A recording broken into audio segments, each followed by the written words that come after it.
Hi, my name is Eric, and welcome back to the channel. This is Northern New York Parts, and we do uh, how-tos from beginners to mid-levels to experts when it comes to starting and maintaining a small engine repair business. So I thought this video we would talk about a couple of things, and that is setting it up so the customer knows up front exactly how much it's going to cost them. And what I mean by how much it's going to cost them, one of the big things that I highly recommend is you can take a piece of cardboard and do this. Post your hourly rate on it and have it where the customer can see it when they walk in the door, because they will ask you. All you have to do is just point. We charge 40 an hour for the small engine, and we charge 55 an hour for the compact tractors and up. Let them know up front. And when it comes to estimates, tell your customers that you can't really give them an estimate without first spending at least up to an hour diagnosing to see exactly what's wrong with the machine.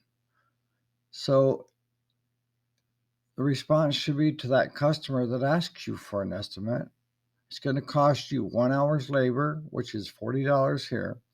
We will contact you at that point and explain what we have found and an estimate of what it's going to cost to fix it from that point on.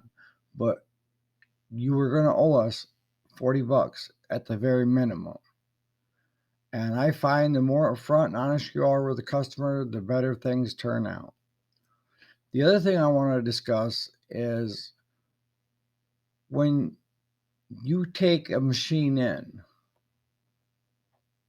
you should be able to tell your customer roughly about how long it's going to take to get to their machine, because maybe you're backed up a week or two. Be honest about that. And also have it posted somewhere under the so much an hour labor rate.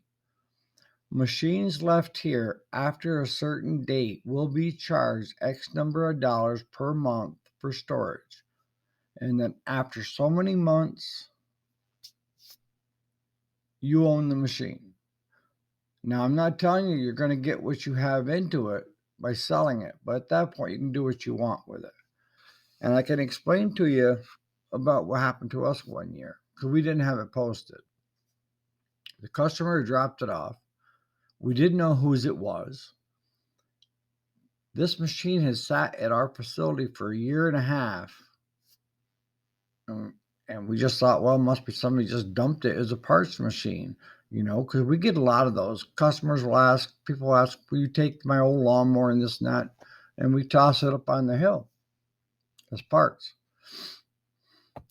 This customer had not come in over a year and a half to even ask about what's going on with his mower. My mechanic ended up taking the hydrostatic transmission out of that mower and putting it into another customer's machine to get them going. And the following day, didn't that customer show up and was irate that his machine wasn't fixed and now it's missing parts and this and that. So if you have it posted that once the machine is repaired and they are contacted, they have so many months to get it picked up. They will be charged so much a month for it sitting there. You can't afford to run a business without having money coming in for the repair work, right? So the longer you have to wait for that money, the more it's going to cost them. And then after a certain point, if they have not picked it up after 6 months, that machine now becomes property of your business to do with as you please. Make sense? So I hope these three things with your labor rate, your estimates, and how long a machine can stay on your property will be key to running a successful business. On that note, I'll catch you on the next video. Thanks so much for watching.